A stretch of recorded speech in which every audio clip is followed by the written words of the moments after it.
am here with Steve Charest from Mammut, and we're going to talk about some Avi gear and some apparel. But first, can you just tell us a bit about your background and how you got involved specifically with Mammut? Absolutely. Basically, I started skiing when I was 10 years old, started rock climbing, and just basically had parents and luckily enough of a community that made it all of a sudden seem like this wasn't a far outreaching idea that I could pursue this as a career. So when it came time to look for schools, I actually found Northern Vermont University, and they had an outdoor ed program and a Division One ski team. The good news about it was that they dropped the Division One ski team my freshman year, and I had to learn how to backcountry ski. So I got telemark gear, I got snowboards, I learned all that, took my first avalanche course, and it just tumbled down that track even further. And since then, had to do an internship at Petroglyphs Climbing Center and Mountaineering School, which is now a company I own. Through that process, I had to continue my education through the AMGA and ARI Avalanche. So I'm a certified AMGA ski guide, a certified AMGA rock guide. I am an aspirant IFMGA guide. I am a certified Pro 2 avalanche practitioner, and also a U.S. Heli mechanized ski guide. Got it. So you've got just a few titles to your name. Just a few, yep. And luckily, it was one of those things where my first ever beacon was actually a Barryvox. It just came one of those things that as it needed upgrades and other things, they happened to be used to be based in Williston, Vermont, and now they're there and in Colorado. And it just kind of naturally became a progression where all of a sudden, as an athlete and representative, recruited me. And now I'm very happy to continue getting these tools into participants' hands for area courses or harnesses at the climbing gym or ropes and everything else everywhere else. Cool. So you're someone with a lot of background and experience in guiding and ski touring and avalanche education. And we're going to talk about a few products in that category. And we want to kick it off with avalanche airbags, which Mammut has a long history in. But kind of give us an idea of some of the current airbags in the lineup and what makes them stand out. Absolutely. So all of the new airbags have the new 3.0 system. It is a canister system. It's been updated with a little bit more efficient Venturi valve, which helps it absorb oxygen through vacuum, as well as what is actually compressed in the cylinder. Very easy to make sure it maintains everything and temperature, and it has dry breathable oxygen in it. The cool thing about it is it comes in two different flavors now. We have the RAS and the PAS. The RAS is the removable airbag system, and it's a unique system because it gives us the ability to remove it from one airbag pack and switch it to another, or if you just want to use that pack simply as a ski pack that doesn't have the airbag system in it. And it allows you, so for example, say, you're going to be doing some side country and you only want a 22 liter. You could simply switch that airbag system over to it, or my guide pack is usually a 30 liter here. It's the light 30 I like to use a lot. And it's a good carryover we're going to see into next year. And it has a lot of the features that are very helpful to me. But also can step all the way up to a 45 liter if I know I'm doing something overnight and need additional space. The other system is the PAS. It's the protection airbag system. And it also is removable and can be switched between packs. And the big difference between the two is kind of the volume or the actual airbag itself. The RAS is the traditional big square right over your head, providing enough lift through the snow moving, as long as it's not a terrain trap, that it pulls violently to the surface. And the PAS, once again, looks at the fact that when we look at avalanche fatalities, 1 in 4 are from trauma. And the PAS actually inflates not only over your head in the square bulb, but also down the shoulder straps and actually provides trauma protection. So if someone were looking at these two systems, RAS versus PAS, are there any factors that you think would clearly point someone towards one or the other, or any advice you'd provide if someone's debating between the two systems? Honestly, there's a couple different things. Number one, I'll be honest, is that the RAS system to me is just more comfortable and it fits like a more traditional pack. However, being an East Coaster, or if you live in a region that's very treed, and a lot of the avalanche terrain that you're going to be using has a lot of terrain traps, whether that be rocks, trees, whatever, I actually prefer to use the PAS system in those terrains because I know that I'm not going to have a nice clean Alaska style run out. I know that once I pull an airbag, it's not if or how far I'll go, I'm going full path. And so if you know that that full path is going to take you through trees or other trauma related incidents, a protection airbag system is a very good tool to consider. Or the other one is just like anything else, whether we're talking ski boots, harnesses, it's tried them both on. They have different fits. Even here, you can see I have the women's Pro X35 and a Light 35. They're both 35-liter packs, yet the Pro 35 women's is a much shorter torso and fits women particularly much better and carries better, and it might be a choice of which one you prefer.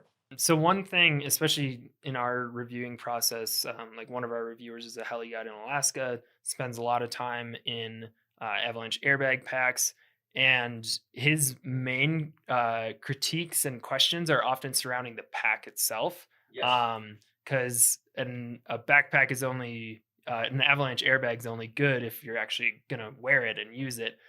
So I'm curious, are there any standout features for you in terms of the pack, like give certain pockets or certain fit layouts or something like that? Yeah, for the Light 30, for me, it basically has enough room that I fit all of my usual guide accoutrement, everything from 40-meter ultralight rope, repair kits, first aid kits, down layers, improvised rescue sled. It all fits in there, including hydration, food, and whatever else we need. And then on top of that, there's very dedicated pockets to the avalanche tools. So in there, I have my snow saws, I have my probes, I have my shovels. And, if all of a sudden I'm digging a pit or anything else, it keeps the water separated. So we're not getting our layers and everything else from our emergency process wet in the main part. And like I said, for me personally, the RAS systems just carry so nice and they have enough adjustability that I don't really feel that it's swinging around and making things really crazy. And the other thing I really like about the 3.0 system is it's fairly compact. So it's not like other airbag systems that I've used in the past where all of a sudden it might be like, hey, it's a 30-liter pack, but it really is 15 liters because by the time you calculate all of this volume of the actual airbag system, you don't have the space. I have not found that between my regular ski pack that is not an airbag to this. Everything fits very similarly. So we just covered avalanche airbags becoming increasingly popular, very useful for anyone traveling in the backcountry. Another thing that falls into that category is avalanche beacons or transceivers. And Mammut, again, has a long history there with a lot of big fans. So could you just talk a bit about the current lineup of beacons, what separates the different models, and anything notable you want to talk about there? Yeah, so beacon side of it, we are still running the Barryvox and the Barryvox S. This is basically the evolution of the original Barryvox through the pulse and elements. And now this is just the next generation. It's taken a lot of what we've learned over the years and put it into very simple plans that have a lot of very cool features.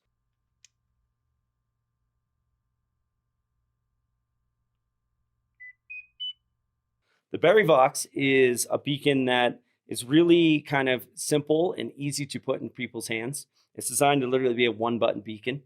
It has a 70-meter search range, so it's very large. It has a very simple to use, whether we're doing single burials or multiple burials and have to use marking features. And it just basically is very simple. Once you put it in here, it goes through all of the phases from giving you very definitive callouts to doing a signal search, to then a course search following the flux line, watching the numbers get smaller, and then it even prompts you once you get into the fine search for your final 3 meters to do a good bracket. And it's a very good, simple system that many people with good training, of course, will monitor and use this beacon really well. And then there's the Barryvox S. And this isn't necessarily a beginner versus pro, but I will say that this one does have some features that are geared to that it will stay with you through your entire education in the avalanche world. So whether you're deciding to just stay a recreationalist and doing this for fun, or if you do want to pursue guiding, whether it's ski mountaineering or all the way up through heli skiing, or if you're a patroller or whatever else. A couple of the differences, of course, is that this has some pro features. It's a 40% larger screen, And it also has dynamic icons, meaning that they actually change even further, showing you exactly the path that you should take for a signal search. Once again, we don't want you necessarily staring at it. It also has the ability to not only do a digital readout, which is just giving you sounds and clues of what's going on, which is what the Barryvox does. The S gives you a choice of switching between it and analog. So you're actually hearing the actual analog note of the beacons that you're searching for. The larger screen also has other indicators that are good. Allows you to use lithium batteries, which have a little bit longer lasts, don't necessarily leak battery acid, and of course, are better in cold. So that's something that's very unique to the S as well. And then those dynamic icons also steer you through. Once all of a sudden it gives you actually a cue to run, and then it will tell you to slow down. And then once also we get into the fine search, the last 3 meters, our fine bracket, it even gives you steering. So if all of a sudden we start raising or lowering the beacon too much from the snow surface, if we change orientation, we rotate this in weird ways, it actually will cue you to cueing the beacon back to the most optimum, which means that even if we have signal overlap or any of the complex tools, it will help us do a good bracket search. If you want to go even more crazy, like I said, it gets into then pro tools. So if you are somebody who uses 3 circle methods or bracket searches, there's all different things that we can do, microstrips and things of that nature. It has pro search, and simple buttons on the side let you switch between those. And the other thing that I really like about each of them is actually in just the initial start of your day. With now all these 3 antenna beacons having the ability to lock onto a signal, a simple 3-way function check at a trailhead has become more difficult. And so they have group check modes. And so this one basically narrows this beacon down to a 1 meter search strip, allowing you then to check to make sure all of your friends can A, receive a signal, B, end on send, and that you can make sure that they're all actually transmitting as they leave. And the Pro even has the ability to do a Pro group check, which actually checks any beacon manufacturer out there to see if there is sway from the signal accuracy, the pulse width, or anything else. So you can actually diagnose other beacons if that's something that you're curious about, the different beacons you have. And because of those group checks, it also eliminates the need to do more of a range check, group check. If all of a sudden we're seeing this thing's picking up at 1 meter, we know that it's quality and it's actually a good reading signal from both the transmitting beacon and searching. That was really good job. Yeah. I think we might come back to beacons, but we might as well round out the rest of kind of the standard Avalanche kit. So I think we might as well move on to shovels. Yeah, Mammut makes several shovels. We've got one with a interesting name here. Let's start with that. Yeah, so shovels, once again, this is something that is a very dynamic tool that takes a lot of abuse. So ultimately, whatever shovel you're looking for, make sure it's something that actually can take the abuse. This one actually has a UIA rating, so it can actually be used as an anchor if you had to. And so this is the Augulator Pro Light Hoe. So it has a good extendable, has a nice D grip, very strong. This one is my own personal one, so it's a little beat up. So if you're questioning, why does it look like it's been used? Because it has a lot, and digging through hard ice in the Northeast and playing in pits and doing beacon drills and everything else. But one of the things also that I found a lot that's been helpful is that I am a big fan of having the ability with strategic shoveling and some of the other advanced shoveling techniques of having the ability to have at least a shovel or 2 in hoe mode. It just makes it so that we can conveyor snow out, especially if it's a deep burial, that we can actually get to them very quickly. But these are also quite light functioning, and more importantly, I just find very ergonomic. And so whether I'm doing a snow pit and being very meticulous and getting 90-degree corners and vertical walls, or I'm digging like a madman looking for a setup practice scenario instead of digging out all my friends all the time. Yeah, they're very durable, and yeah, they fit a couple different sizes if you're interested. And once again, that sometimes has to do with my pack size. If I know I'm going with a 22-liter pack, they have even lighter, smaller versions. But for the most part, like I said, with all the snow science and everything else I like, the Pro Light Hoe is my favorite. Yeah, I think a big revelation for me was like the first time I actually had to practice dig out of actual avalanche debris. You realize a little shovel and with a standard blade on it is not quite as effective as you expect. And I've also witnessed teaching avalanche courses; those get broken. And so, make sure it's something that you're willing to drive your car over. That's solid advice. Yeah. Cool. Well, let's move on to probes then. Yeah, excellent. So on the probe side, once again, beacons get us close. We don't actually start digging until we pinpoint with the probe. I know there's been discussions and talks about all of those things, but this is a critical tool, and also is a critical tool in the snow science things, whether we're digging a snow pit or just even observing snowpack depth and differences and finding those layers. And so I'm a big fan of particularly the carbon fiber probes. They come in a couple different sizes, but the 280 I find is the most versatile for me. If I was going to be spending more time in Alaska, I might think about the larger 320. It depends on where you are and what your snowpack is like. And this one particularly is very user-friendly because it has the speed lock. So unlike some of the other probes in the past, this thing you simply fling out, holding onto the end, pull the orange handle. All of the avalanche safety stuff, as you can also see, has an orange bias that is leading you towards the safety side of things. Once you pull that, you'll hear the thing click.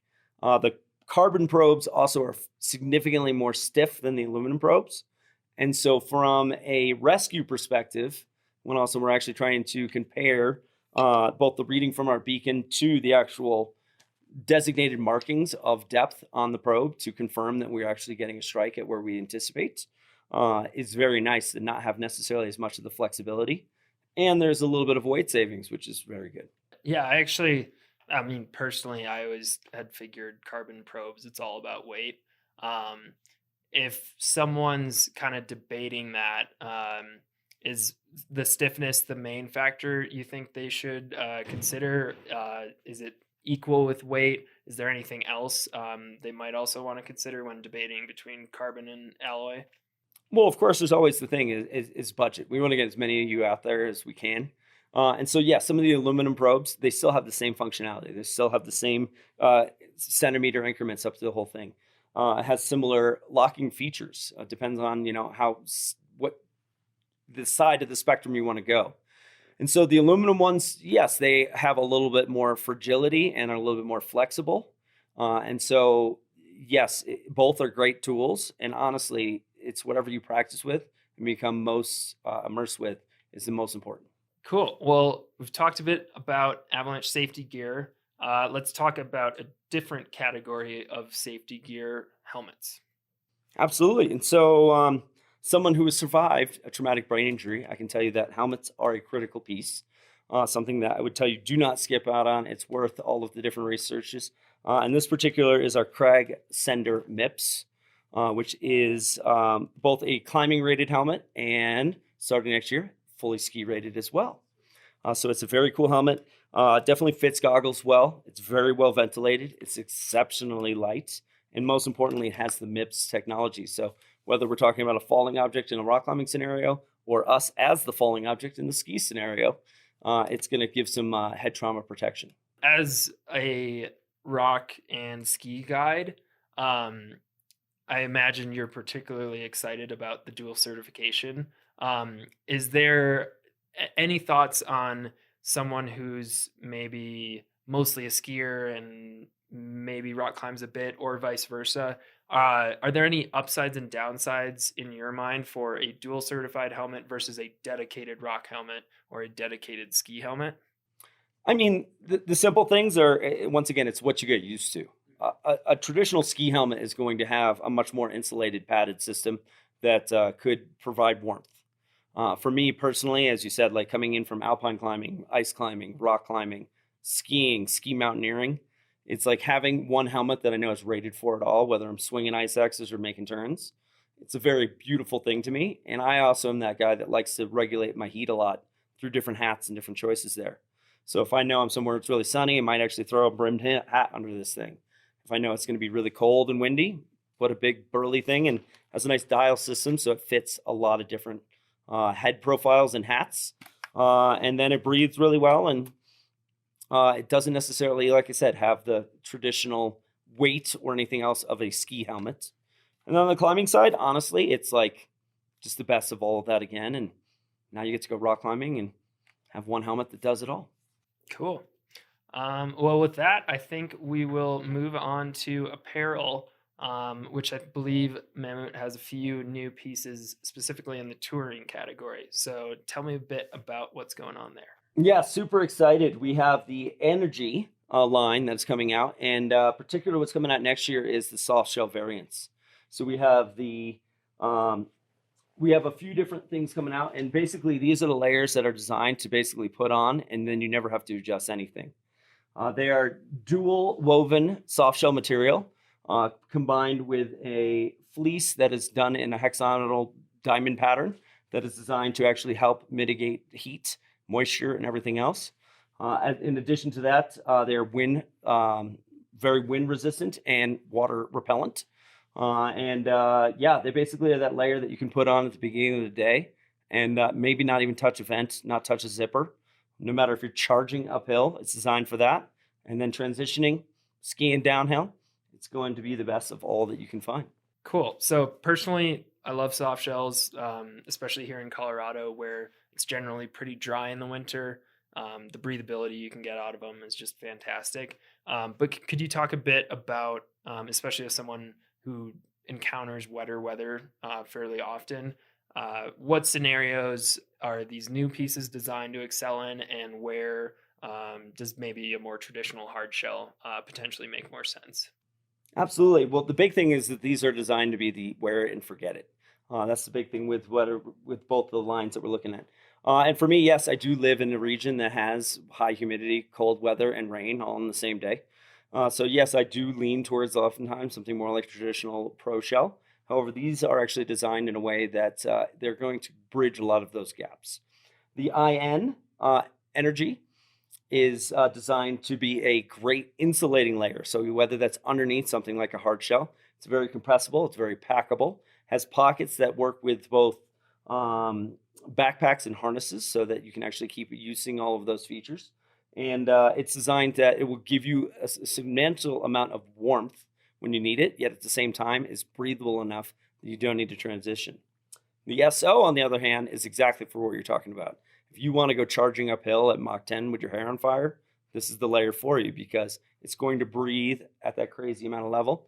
It has different materials in different regions of it, so that it'll actually provide you that ability to naturally perspirate and let that naturally cool you off. And yet it's very wind and water protectant, so that when you do the transition, decide to ski down, it's going to give you a lot of protection on the descent as well. The other thing that's very cool about each of these projects is that they're blue sign. So it means that they're actually sustainably produced. The IN even has a recyclable insulation that's added to it. And they are also PFC free, which is good and environmentally friendly. Awesome. Well, thank you so much for talking with us. Before we close this out, any final thoughts? Yeah, basically, once again, all of these tools, once again, are a lot of times error correction, meaning that we want to make sure that you as a user is looking to get proper education.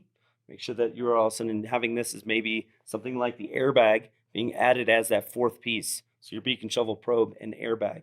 You have proper training so that you actually know how all these things work. And most importantly, you practice.